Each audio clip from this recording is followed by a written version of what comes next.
E o principal vencedor do Globo de Ouro foi o filme 3 Anúncios para um Crime, que mostra a luta de uma mãe para esclarecer a morte da filha. Uma história que imita a vida real. Você vai conhecer agora histórias de pais, filhos e irmãos que não medem esforços para conseguir informações que ajudem a polícia a desvendar o caso e achar o verdadeiro culpado. Pessoas que foram atrás de justiça por conta própria. Tiago Braga Brum sustenta que foi vítima de um erro do Estado. Eu que não fiz nada, que eu acordava cedo para trabalhar, ia para curso, chegava em casa quase meia-noite, não fiz nada, fui acusado de uma coisa absurda, provei que não fui eu e fiquei quase 3 anos preso. No dia 25 de setembro de 2014, a polícia registrou o assalto a uma empresa de antenas. O dono da empresa e mais 3 funcionários acusaram Tiago e Rafael, um ex-funcionário. Rafael Vieira é casado com uma prima de Tiago. Induzidos por essa foto que a polícia encontrou em uma rede social, as testemunhas concluíram que o homem de capuz que aparece nas imagens era Tiago. 12 horas depois, Tiago estava preso e o inquérito concluído. Tiago foi condenado à pena máxima por um crime que ele notadamente não praticou. As imagens de 2 das 15 câmeras da empresa foram entregues à polícia. Os homens junto ao muro são funcionários. Esses 2 são os assaltantes. Nesta gravação, em outro bairro, as imagens mostram um carro estacionando. Tiago conta que ele dirigia o veículo a caminho da casa da namorada na hora do assalto. Nada disso foi levado em conta pela polícia, pelo Ministério Público e pela Justiça. Eu não consigo entender como é que alguém consegue ter convicção da culpa a partir daqueles dados. Os pais de Tiago ficaram inconformados e decidiram ir atrás de provas para inocentar o filho. Vocês sabem quanto vocês gastaram até agora? Calculou assim uma faixa de mais de 100 mil reais, cara, porque entre advogado, entre os custos de perícia, né, e as coisas que a gente leva para ele para dentro do presídio, né. Ayrton e Rosane levaram as imagens para uma empresa em São Paulo, especializada em perícia. Os peritos não têm dúvida. Trata-se de outra pessoa. Tiago é muito mais magro e mais alto que o suspeito. Mesmo assim, Tiago foi condenado a 10 anos de prisão. É dolorido, porque você fica preso com ele. Você aqui fora, você convive aquilo ali dentro. Meu filho é inocente, meu filho não fez nada. E isso para uma mãe dói muito, muito, muito, muito. A defesa apelou e os desembargadores determinaram por unanimidade que a polícia faça uma perícia nas imagens do assalto. Eles querem saber se o Instituto de Criminalística vai chegar à mesma conclusão que os peritos contratados pela família. Tiago está em liberdade condicional. Passou 32 meses da melhor fase da juventude na cadeia. Não sei como eu suportei. Às vezes eu lembro assim dos dias, eu falo pra minha mãe, eu não sei como eu aguentei ficar lá dentro, porque é um inferno. Tiago perdeu a liberdade e a oportunidade de crescer na carreira. Ele é mecânico de aviação e sonha ser piloto. Ele passou na prova, foi numa quinta. Quando foi na segunda-feira, ele foi fazer um teste para uma empresa de aeronaves, né, de aviação. Na terça aconteceu o assalto e na quinta ele estava preso. Enquanto aguarda a decisão da justiça, Tiago pouco tem saído de casa. Ele passa muito tempo no quarto estudando. O sonho de continuar trabalhando na aviação se mantém vivo, mesmo sabendo que agora terá mais obstáculos pelo caminho. Tiago quer ver a carreira decolar de novo, mas antes de levantar voo, precisa provar que é inocente. Quero a minha dignidade de volta, que o meu nome limpo. E eu poder ter a minha vida de volta. Eu saí de lá, mas hoje para a justiça ainda sou um criminoso e eu não sei onde que eu posso chegar para para poder pedir emprego, onde que as pessoas vão acreditar em mim, onde não vão. É muito difícil.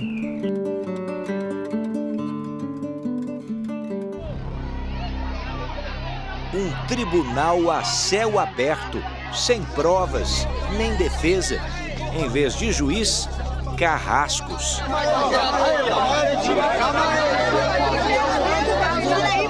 A mulher arrastada pela rua, de mãos e pés amarrados, era mãe, dona de casa. Fabiane de Jesus só não era culpada. Sempre eu vou olhar para minha filha, eu vou lembrar da mãe. Não tem como. O bairro de Morrinhos, no Guarujá, litoral paulista, experimentou fazer justiça com as próprias mãos, mas passou bem longe disso. Isso é uma barbárie. Não é esse o caminho. Senão a gente retroage para antes da Idade Média. Nem a chance de se defender ela teve. 3 de maio de 2014. A foto dela tá no Face, o retrato falado dela também tá, e ela confessou com a boca dela que era ela mesma. Mas como confessar se Fabiane sequer sabia de qual crime era acusada? Aquele era um dia absolutamente normal na vida de Fabiane. Ela saiu de casa, como sempre fazia, para caminhar. Fabiane sofria de transtorno bipolar. E quando estava em crise, além dos remédios de uso contínuo, eram justamente as caminhadas que a ajudavam a se acalmar. Naquele dia, as filhas estavam na escola, o marido no trabalho, e a ideia qual era?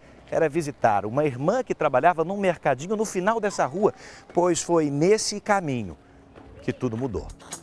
Fabiane não contava com a intolerância de um grupo de vizinhos que ela encontraria alguns quilômetros à frente. Esses vizinhos acreditaram num boato. E assim, essa mãe inocente que carregava uma Bíblia debaixo do braço foi acusada, condenada e punida ali mesmo. Uma das maiores injustiças que esse lugar já viu. O boato nasceu na internet, ganhou força em redes sociais. Com 2 retratos falados, um site de notícias do Guarujá informava que uma mulher era procurada por sequestrar crianças. Até a fotografia de uma mulher foi acrescentada ao site por um visitante. Fabiane e a mulher da foto nem eram parecidas, não fosse por uma coincidência. O cabelo, com muito azar, ela cortou o cabelo uma semana antes, igual aquele... E um dia antes ela pintou de vermelho? Um dia antes, cara. Foram mais de 40 minutos de uma tortura covarde, sem que ninguém impedisse. O viúvo, Jailson, ainda custa acreditar em tamanha crueldade. Um sentimento de revolta, aquelas pessoas não imaginaram um filho, uma mãe, uma irmã no lugar dela. E nem mesmo o socorro de que ela precisava, os agressores permitiram. Não deixaram a polícia entrar. Tiveram que recuar e pedir reforço. Depois de muito tempo, Fabiane foi retirada dali numa maca, auxiliada por bombeiros. Mas já era tarde. A dona de casa morreu um dia depois. Andressa é sobrinha de Fabiane. Ficou meses sem sair de casa depois do que aconteceu, traumatizada. Tem muitos que não conseguem dormir, que eu já fiquei sabendo. Muitos já tentaram se matar, mas a vida da minha tia não vai voltar. Mas ao perceber que a impunidade prevaleceria, Andressa decidiu se arriscar. Revendo os vídeos, passou a estimular pessoas do bairro a contar o que sabiam. Aos poucos, ela venceu o silêncio. Então eu sabia que eu vendo o vídeo eu ia reconhecer alguém. Aos poucos, a família e o advogado começaram a receber detalhes que levariam à identidade de alguns dos agressores. Chegaram documentos anônimos aqui colocados embaixo da minha porta. Essa ajuda inesperada, alimentada pelo remorso, reacendeu a esperança por justiça.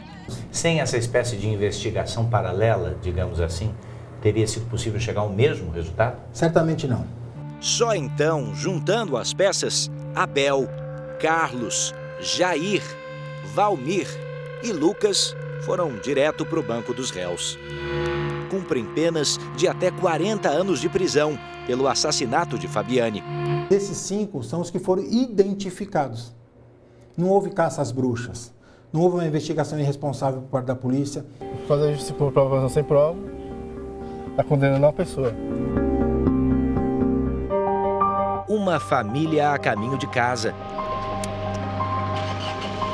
Ricardo e a família voltavam de um shopping por essa rua, na região central de São Paulo. Era ele quem estava ao volante. E o semáforo, ali na frente, verde, exatamente como agora. Tudo parecia bem, até que, nesse cruzamento, o impacto. Com a batida, o carro em que estavam Ricardo, a mulher dele e o casal de filhos veio parar bem aqui, prensado contra essas pilastras. O motorista do outro veículo vinha de lá e atravessou um sinal apagado, com defeito e acima do limite de velocidade. Era 1996 e uma jornada por justiça estava apenas começando. Quando você bebe, quando você desce uma rua no escuro, com carro velho, chovendo e avança um semáforo, você está preparado para tudo, para se matar ou matar alguém. E foi o que aconteceu, 2 pessoas morreram. Olha lá olhando para bola. Ricardo Filho morreu aos 26 anos. A filha dele, Mariana, de apenas 6 meses, também não resistiu. Com o motorista desaparecido, a prioridade da família Viveiros era encontrá-lo. Foram dezenas de tentativas na justiça, em vários endereços, para notificar o motorista, todas em vão. Ele foi procurado no endereço que ele deu no depoimento policial dele, mas ele não foi mais encontrado naquele endereço, dizendo que ele havia mudado. O processo, então, parou de avançar. Pai e avô, em luto, Ricardo se transformou num símbolo de resistência. Eu não tinha instinto de vingança, eu não tinha interesse em reparação financeira. Eu queria cumprir a lei do meu país, eu queria fazer justiça, eu queria poder enterrar meu filho. Até que um dia o advogado teve uma ideia. Em um determinado momento, depois de 9 anos, eu tive uma ideia de pedir ao juiz que fizesse intimações a casas comerciais. E eu pensei o seguinte, se essas lojas fazem entregas de produto, se essa pessoa fez um cadastro na loja, provavelmente ela deu o endereço correto, porque ela precisava receber o produto. E a notícia tão aguardada chegou. 13 anos, 12 anos e pouco, 13 anos depois, na busca da pessoa que tinha cometido aquele crime, porque não foi acidente. Eu recebi esse telefonema dizendo que o sujeito havia sido encontrado. O julgamento aconteceu pouco tempo depois, com pena de 1 ano e 9 meses de prisão por homicídio culposo. Anos depois, Ricardo teria o desfecho tão aguardado para o caso do filho. Mas o sujeito recorre, vai para 1 ano e 2 meses e cumpre em liberdade. Apesar da condenação, o motorista que provocou o acidente não foi preso. Porque diante do tempo todo e dessas paradas todas e das demoras acumuladas, né, com o tempo, quando ele veio a ser condenado, ao final, no tribunal, a pena estava prescrita. Isso é justiça, na sua opinião? Não, não é justiça. Mais de 20 anos depois, Ricardo voltou conosco ao local do acidente. Quantas vezes o senhor já tinha voltado aqui depois do acidente? Primeira vez. Me custa estar aqui, mas é para não acontecer de novo. Uma realidade que produz quase 50 mil mortos por ano no Brasil. Quantas dessas famílias terão justiça verdadeira? As pessoas desistem, as pessoas fraquejam, as pessoas se sentem, até pela fragilidade que causa uma tragédia dessa, incapazes. Eu precisava, depois de tanto tempo, encerrar. Se o senhor não encerrasse, o que aconteceria? É isso que lhe tira a fala, é isso que lhe emociona tanto tempo depois. Precisava encerrar. Naquele momento, a lei foi cumprida. E era isso que eu queria, a justiça feita. Uma família devastada pela dor. Quem olha para mim e fala assim, você é guerreira, você é muito forte.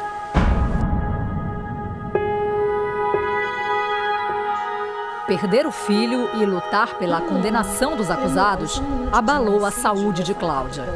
Em menos de 2 anos, ela luta contra o 2º câncer.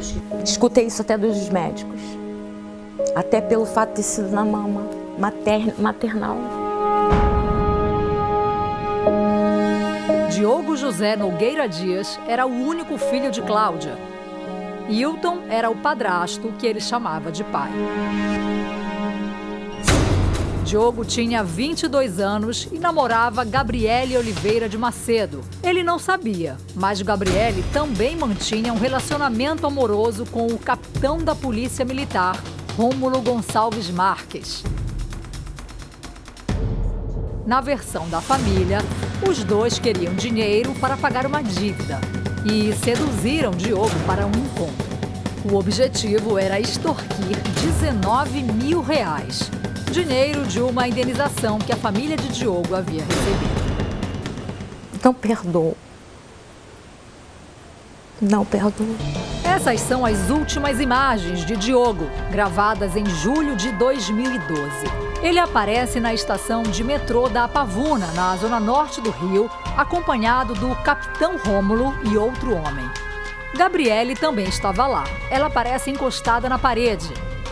Diogo foi pressionado durante 3 horas. No último registro, os homens deixam a estação.